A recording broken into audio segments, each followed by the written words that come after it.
I was diagnosed with type 2 diabetes when I was 53 years old. I didn't know I had it. It was like standing in a shower and my vision was all blurred and I had to urinate a lot. When my eyes were bothering me that day that it started, I was cutting firewood and I thought I had something in my eyes. And it wasn't until a week later that I found out when I went to have my eyes checked that I found out I had diabetes. It was devastating to find out that I had diabetes. I wasn't surprised because I was overweight and I put myself on a diet. I didn't use a healthy diet.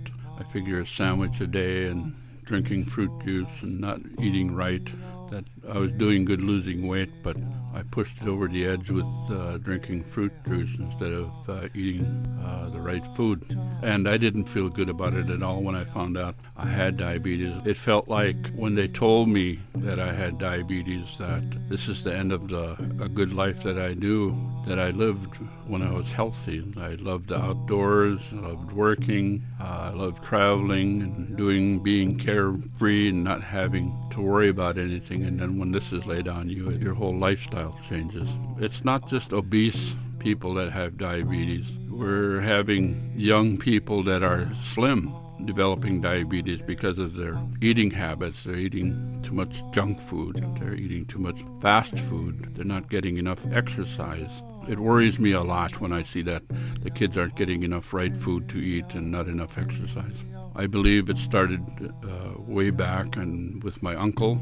I recognize when he had diabetes that it took its toll on him. He had his leg amputated and eventually he passed away from diabetes.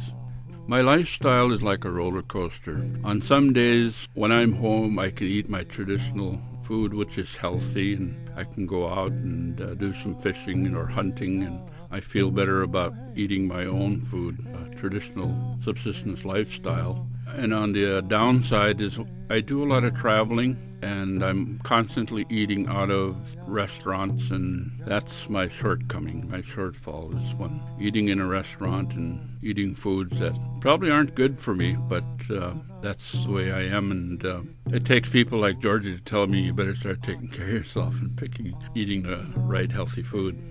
Lifestyle changes I know is that I need to be more active. I do that by walking. I do a lot of work around the house when I'm home. The lifestyle that I have is that when I'm at home, I cut back on all my eating habits and try to eat healthier food. When I'm on travel status, I try to cut back on my breakfast, lunch, and dinner, and I do the best that I can. You know, this worries my family, because they know that I live alone. I have to take my medication twice a day. It also affected my family in terms of their own lifestyle and looking at themselves, because if I have it, their concern is that they may have it. So I think being a diabetic in my family, I look around and I see my family doing a little bit better taking care of themselves.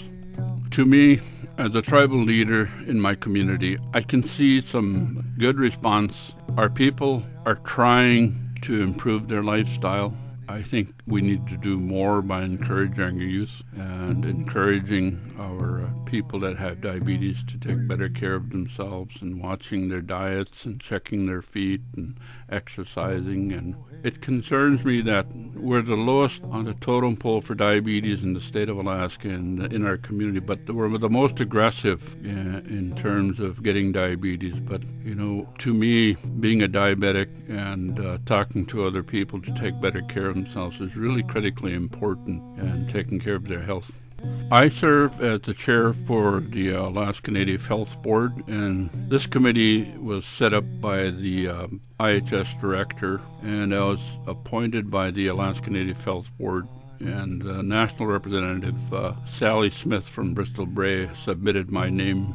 We fight for funding, and this is what we do on a national level together. That goes right to the IHS director, who is Dr. Yvette Rubidoux, who also serves on President Obama's committee. That's my involvement on a national level. I would leave a message for you to take better care of yourself, your family, and your loved ones, and eat healthy, be healthy, think healthy, do more walking, get the kids away from all their video games and have them start being involved in physical activity. Take better care of yourself, eat right, and be healthy. And to me, if you're a healthy person, you're the richest person in the world. Thank you.